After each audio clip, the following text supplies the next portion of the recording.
Hello friend, today start with 8th class science as a second chapter health and diseases. Last lecture see the infection diseases of the definition and what is the infection of the diseases. Today start with point B as a non-infection diseases. Non-infection diseases means as a असंसर्गजन्य रोग म्हणजे त्याचा प्रसार होतो प्रत्येक त्यालाच होतो आणि त्या काळात जे काही वेगळे सिम्पटम्स आहेत बघा. Diseases which do not occur through infection and body contact are called non infection diseases. ही काय आहे? नॉन इन्फेक्शनची डेफिनेशन आहे म्हणजे जे रोग संसर्गातून किंवा संक्रमण पसरत नाही. अगोदर कुठला इन्फेक्शन बघत होतो तो कशात पसरत होता? इन्फेक्शनचा आहे ना, कुणाच्या कॉन्टॅक्ट मध्ये आलं तर तो बॉडीमध्ये काय होतं, तो लगेच इन्फेक्शन होत होतो. पण ह्याचा प्रसार होत नाही. Diseases which do not occur through infection किंवा बॉडी कॉन्टॅक्ट, कोणाच्या जवळ गेलं कुठल्या संक्रमणातून हे इन्फेक्शन होत नाही. बरोबर आहे का? त्याला काय म्हटलं जातं? नॉन इन्फेक्शन डिसीज म्हणजे संसर्गजन्य रोग. Such diseases arises in human body itself due to certain reason. काही कारणास्तव ह्युमन बॉडी मध्ये हे काय होतं? डिसीजेस आजार निर्माण होतो, रोग तयार उद्भवतो. बरोबर आहे का? बघा कॅन्सर. कॅन्सर कशाने होतो, कसा होतो? Uncontrol and abnormal cell growth in called cancer. Cancer काय म्हणतात? Uncontrol and abnormal cell growth. Abnormal म्हणजे कसं? अनियंत्रित किंवा असामान्य वाढीस पेशी, जी आपली पेशी आहेत, सेल्स आहेत, त्या पेशीमध्ये काय होते आपल्याला सांगता येत नाही एवढी त्याची ग्रोथ व्हायला चालू होते. बरं असामान्य वाढीस जी काही वाढ होत जाते ग्रोथ, त्याला काय म्हणलं जातं? Cancer. Group or lump of cancer cell is called as malignant tumour. बघा ह्याच्याच पेशी समूहालाच काय म्हणलं जातं? As a malignant tumour. Cancer can occur various organs like. हा कॅन्सर कुठल्या कुठल्या भागात म्हणजे आपल्या बॉडीमधल्या कुठल्या भागात होऊ शकतो? लंग्स, फुफ्फुस, माउथ, तोंडात म्हणजे तोंडाच्या आतच्या साईडला होतोय, थ्रोटच्या साईडला, टंग जिभेवरती, स्टमक पोटात, ब्रेस्ट छातीचा, युटेरस म्हणजे त्वचेचा काही भाग युटेरस, आणि skin and tissue like blood. आणि ब्लडचा कॅन्सर म्हणतो आपण त्याला. ह्या भागातच काय होतो? कॅन्सर जास्त प्रमाणात आढळून येतात. दुसरे काही म्हणजे दुसऱ्या भागात नाही आढळत. रिझन्स, कारण काय बघा कशामुळे कॅन्सर होतो? Consumption of tobacco, gutkha, smoking, alcoholism, lack of fibre content म्हणजे तंबाखू असेल, टोबॅको मीन्स गुटखा, स्मोकिंग म्हणजे बिडी ओढणं, अल्कोहोलिझम म्हणजे जास्त प्रमाणात अल्कोहोल घेणं, दारू घेणं, लॅक ऑफ फायबर कंटेंट फायबरची कमतरता असते. आपल्याला अगोदर झालेल्या फायबर्स वरती कशात फायबर जास्त असतं, ते फायबरची कमतरता झाली तर कॅन्सर होतं. फायबर कशात असतं? सर्वात जास्त फ्रूट आणि लिपी व्हेजिटेबल मध्ये असतं इन फूड. त्याची जर कमतरता भासली तर काय होतो? कॅन्सर हे होऊ शकतो. नंतर बघा excessive consumption of junk food. जास्त प्रमाणात काय खायचं? जंक फूड खाल्ल्यामुळे ही काय होतं? कॅन्सरला बळी पडतो. As a pizza, burger etcetera is a long time. हे जर लॉंग टाइम खाल्लं तर काय होतं? Is a possible to the cancer. Heredity may also reason. Heredity म्हणजे काय? अनुवंशिकता. काही वेळा अनुवंशिकते सुद्धा कारण असू शकतं. प्रत्येक वेळी अनुवंशिकता असेल त्यामुळे आपलं जे अन्न पाणी आहे ते व्यवस्थित खाणं पाहिजे. सर्व भाज्या खाणं हे सुद्धा तेवढंच महत्वाचं आहे. सिम्पटम बघा, लक्षणं काय ती? Chronic cough, hoarse voice, difficulty in swallowing. म्हणजे आपण जे काही अन्न खातो त्याला काय होतं? गिळताना आपल्याला त्रास होतो. होर्स व्हाईस, आवाज सुद्धा बदलता होतो म्हणजे जड आवाज जातो, घोगरा आवाज येतो. कोरिक कफ म्हणजे दीर्घकालीन काय? खोकला राहतो कॅन्सरच्या माणसांना. इनक्युरेबल स्कॅर अँड इन्फ्लॅमेशन म्हणजे उपचार करूनही म्हणजे त्याचे जे वन किंवा सूज आहे ती जास्त काळ राहते.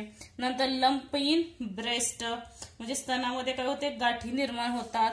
परत अनएक्सप्लेन्ड वेट लॉस. एकदम काय होतं म्हणजे आपल्याला अचानकच म्हणजे बिना काम करता सुद्धा काय होतं? ह्याच्यात वेट लॉस झालेलं काय होतं? दिसून येतं. नेक्स्ट बघा always remember controlled diet help of prevent some types of cancer. Physical exercise along with modern treatment in more beneficial of cure cancer. म्हणजे आता मॉडर्न युगात म्हणजे आताच्या युगात कॅन्सर बरा होऊ शकतो, पण वेळच्या वेळी ट्रीटमेंट घेणं ही तेवढंच महत्वाचं आहे. तेवढंच म्हणजे आपण सुद्धा काळजी घेणं तेवढंच महत्वाचं आहे. आणि काय सांगितलं, avoid addiction like tobacco, chewing, smoking. हे काय करा, ऍडिक्शन ऑफ दी अवॉइड म्हणजे हे अवॉइड करा खाणं. नंतर बघा हे काय करायचं, क्लासरूम मध्ये डिस्कस करायचं आहे कॅन्सर विषयी.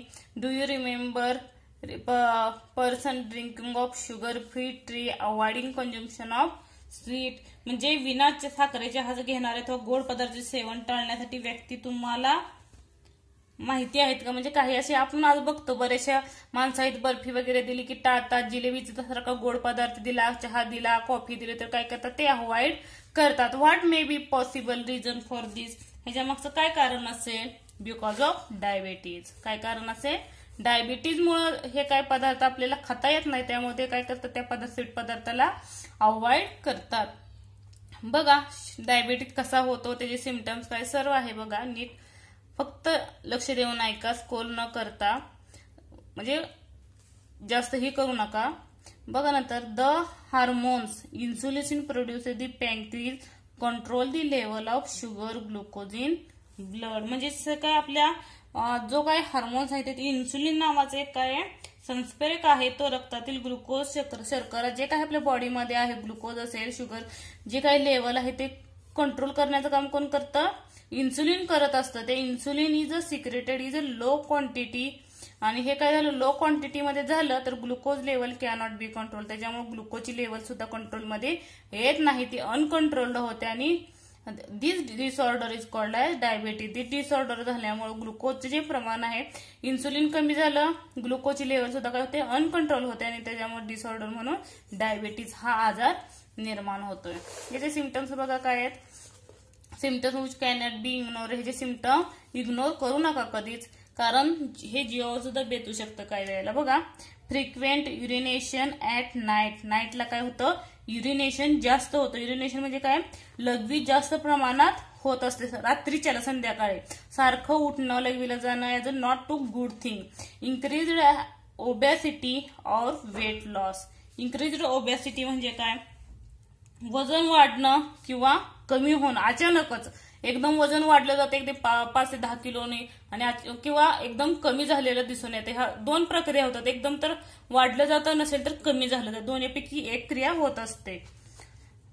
रिझन्स ऑफ डायबिटीज म्हणजे काय कारण आहे, हेरिडिटी. एक महत्वाचं म्हणजे हेरिडिटी सुद्धा असते, म्हणजे अनुवंशिकपणे जर आपल्या आई वडिलांना असेल, आजी आजोबांना असेल तर ते हेरिडिटीच्या सहाय्याने त्याच्या मुलाला होतं. नंतर ओबॅसिटी, जास्त वजन वाढणं. Lack of physical exercise. Exercise काय होते, फिजिकल एक्सरसाइज कमी असेल, किंवा मेंटल स्ट्रेस किंवा टेन्शन जास्त असेल, तरी मेंटली स्ट्रेस जर जास्त घेतला तरी शुगर लेवल वाढली जाते, इन्सुलिन कमी होत जातं त्या लेवलमध्ये, आणि जे काही ग्लुकोज आहे ते अनकंट्रोल होत जातं. त्याच्यामुळे मेंटली स्ट्रेस सुद्धा घेणं खूप धोक्याचं आहे. त्याच्यामुळे कुठल्याही लेकरांना मेंटली त्रास देणं as a not to good. नंतर बघा, do you know India has a largest number of diabetes patient. बघा, सर्वात जास्त जर डायबिटीज पेशंट कुठे असतील जगामध्ये, तर इंडियामध्ये सर्वात जास्त पेशंट कशाचे, तर डायबिटीजचे आहे. At present approximately 7 crore diabetes patient are present in the country. आपल्या कंट्रीमध्ये एकूण किती डायबिटीज पेशंट आहे, तर 7 करोड. बघा म्हणजे किती संख्या वाढलेली आहे दिवसेंदिवस, तेवढी काळजीही घेणं महत्वाचं आहे. बघा, third, heart diseases. Heart diseases means हृदयविकार. Efficiency of the heart decreases due to the decreased blood supply of the nearby oxygen and nutrient supply of the heart muscle. म्हणजे कशामुळे हा इफिशियन्सी, कशाची इफिशियन्सीमुळे हार्ट डिसीजेस होतो, decreased blood supply. म्हणजे blood जसं supply, आपलं जो सर्क्युलेशन चालू असतं ते काय होतं, कमी होत जातं. त्याच्यामुळे काय होतं, ऑक्सिजन कमी होतं, आणि न्यूट्रिएंट जे काही आवश्यक पोषण आहे त्याचं सुद्धा प्रमाण काय होतं, कमी होतं, आणि जे काही मसल्स आहे त्या मसलमध्ये सुद्धा प्रॉब्लेम तयार होतो. त्याच्यामुळे हार्ट डिसीजेस उद्भवू शकतो. Due to this heart has a perform more work that lead to this stress on it. हा कशामुळे निर्माण होतोय, ब्लड कमी होणं किंवा ऑक्सिजनची कमतरता किंवा पोषण कमी होणं, तर त्याला मेन कारण आहे लीड टू दी स्ट्रेस. जेवढा काही तुम्ही ताण घ्याल त्याच्यावर काय हार्ट डिसीजेस निर्माण होतं, हृदयविकार. दिस मेक एक्युजेस हार्ट अटॅक. त्याच्यामुळे हार्ट अटॅक सुद्धा उद्भवतो. बघा त्याच्यामुळे हार्ट डिसीज म्हणजे काय, हे काय होतं त्यामध्ये नेमकं ब्लड सप्लाय कमी होतो, ऑक्सिजनची कमतरता होते, न्यूट्रिएंट सप्लाय सुद्धा तिथं थांबला जातो हार्ट मधला. आणि त्याच्यामुळं हा कशामुळे होतं तर जास्त प्रमाणात ट्रेस ताण घेतल्यामुळे होतो आणि त्याच्यामुळे लगेच हार्ट अटॅक येऊ शकतोय. नीट someone has heart attack immediate consultation in doctor. ह्याला काही उपचार नाही, इमिडिएटली काय करा डॉक्टरांना दाखवा आणि ट्रीटमेंट ऑफ नेसेसरी त्याच्यावर ट्रीटमेंट घ्या. One should be ignore this symptom. हे सिम्पटम काय करा इग्नोर करू नका. Fair chest pain, pain off shoulder, neck and arm. म्हणजे ह्याच्यामध्ये काय होतं चेस्टमध्ये पेन होतं म्हणजे दुखायला लागतं, असह्य वेदना होतात, छातीमध्ये असेल, शोल्डरमध्ये असेल म्हणजे खांद्याचा भाग, आर्म असेल, आर्म म्हणजे काय मानाचा किंवा हात दुखण्याचा भाग असेल, क्रम्स ऑफ हँड, युरेनिनियस आणि ट्रिमर्स. अस्वस्थ कंप जाणवणे, अस्वस्थता जाणवते किंवा जास्त घाम सुद्धा येणे, ह्याच्यामुळे सुद्धा काय होतं हार्ट अटॅक येऊ शकतो. त्यामुळे हे इग्नोर करू नका. रिझन ऑफ हार्ट अटॅक, ह्याला काय कारण आहेत हार्ट अटॅक येण्याला. पहिलं स्मोकिंग, अल्कोहोलिझम, जास्त बिडी ओढणं किंवा धूम्रपान करणं, मद्यपान करणं, डायबिटीज, मधुमेहाला सुद्धा मधुमेह असेल तर त्याला हार्ट अटॅकची शक्यता सुद्धा आहे. हायपर टेन्शन, जास्त प्रमाणात ताण घेणं, ओबेसिटी, ओबेसिटी तर प्रत्येकाला ओबेसिटी खूप खतरनाक आहे. याचं ओबेसिटी म्हणजे वजन वाढणं, lack of physical exercise, physical जी एक्सरसाइज आहे ती कमी पडणं, हेरिडिटी, अनुवंशिकता आणि मेंटली स्ट्रेस, अँगर, जास्त राग येणं, मेंटल स्ट्रेस घेणं आणि अँक्झिटी ॲज अ चिंता करणं, कोणाच्या विनाकारण चिंता करणं सुद्धा घातक ठरू शकतं. बघा नेहमी लक्षात ठेवा, each disease has specific scientific reason. Diseases do not occur due to the divine course of hating by any one. ह्याला हेटिंग करण्यासारखं काही नाही म्हणजे ह्याचा व्यक्तीचा, बरोबर आहे का. डिसीजेस कॅन बी क्युअर्ड, हा क्युअर सुद्धा होऊ शकतो बाय प्रॉपर मेडिकल ट्रीटमेंट. हे जर प्रॉपर तुम्ही मेडिकल ट्रीटमेंट घेतली तर हे बराही होऊ शकतो. And not to chatting mantras of performing magic tricks. हे जादूटोना किंवा मंत्रचंद्र असतात असेल हे काही बरा होत नाही. त्यासाठी व्यवस्थित डॉक्टरची काय करा ट्रीटमेंट घ्या. बघितलं तक्ता दिलाय हार्ट डिसीजेस.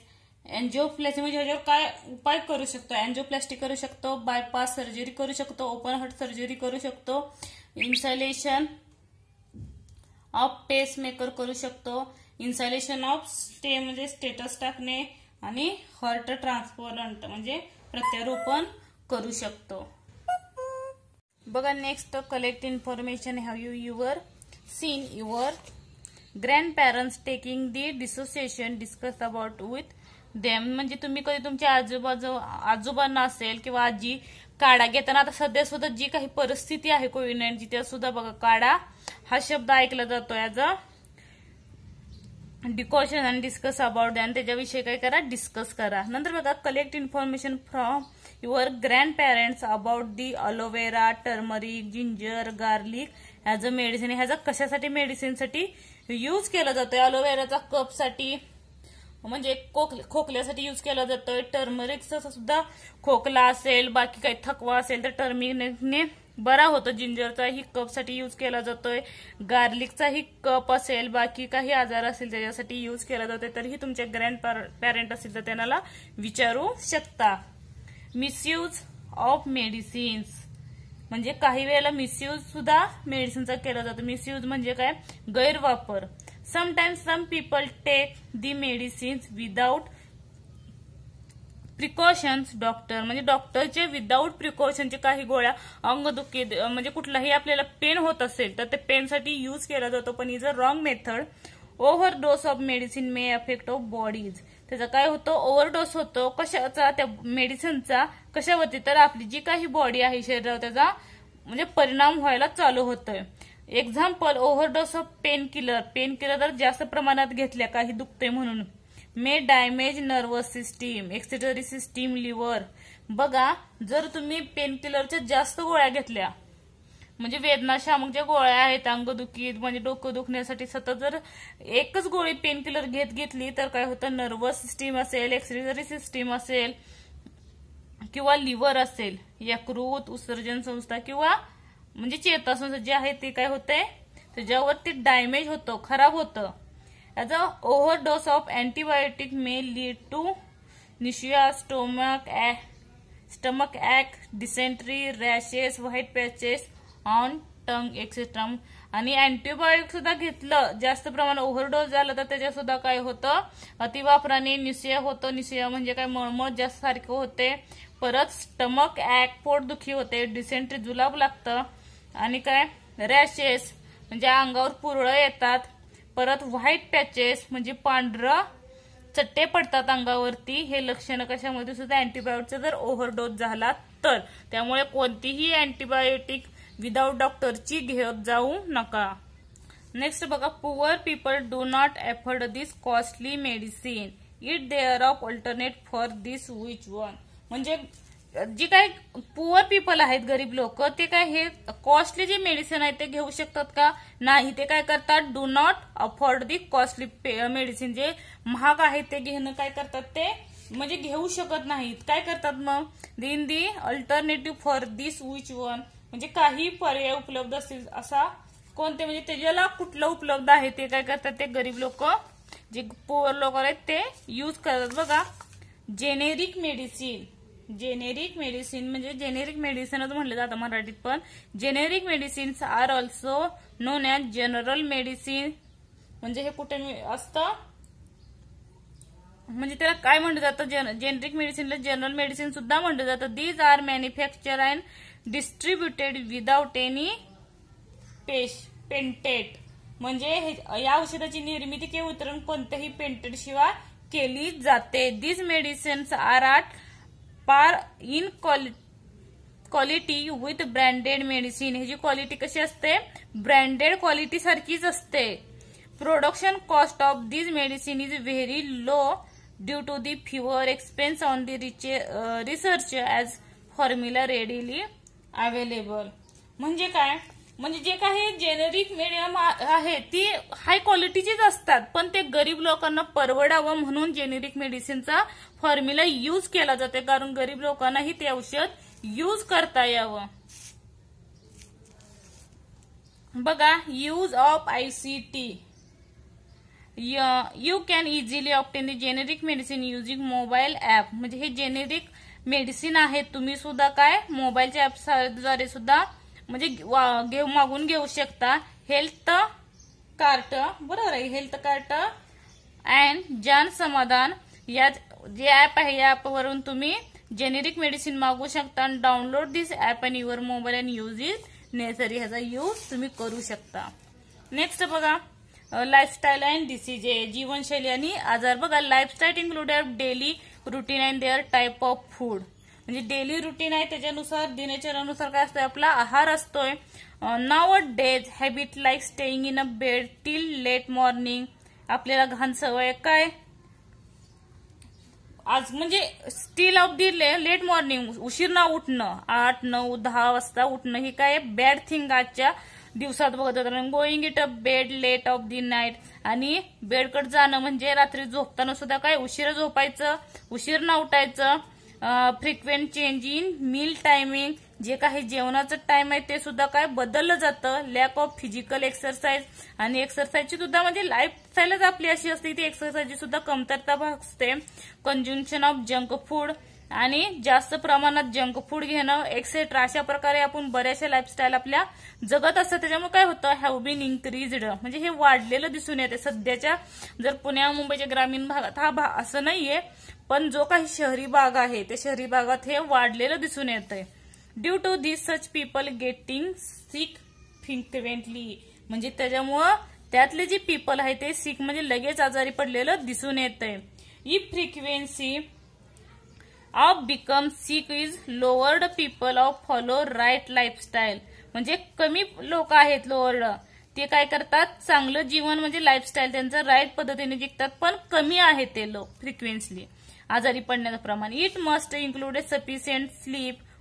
सफिशियंट स्लीप म्हणजे पूर्ण झोप घेणं, राईट फूड, बरोबर जे आहार आहेत ते, योगासन करणं, प्रज्ञासन किंवा फिजिकल एक्सरसाइज, या सर्व गोष्टी करणाऱ्या काहीच लोअर पीपलच फॉलो करतात.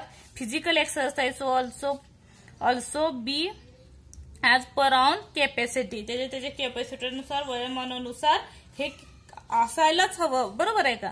प्रज्ञासमायन योगासन should be performed under the expert supervision. See video of the प्रज्ञासमायन योगासन. हे जे सुद्धा व्हिडिओ आहे ते बघून सुद्धा तुम्ही करू शकता. पण आपली लाईफस्टाईल आपण चेंज करणं हे सुद्धा तेवढंच महत्वाचं आहे, नेहमी लक्षात ठेवा.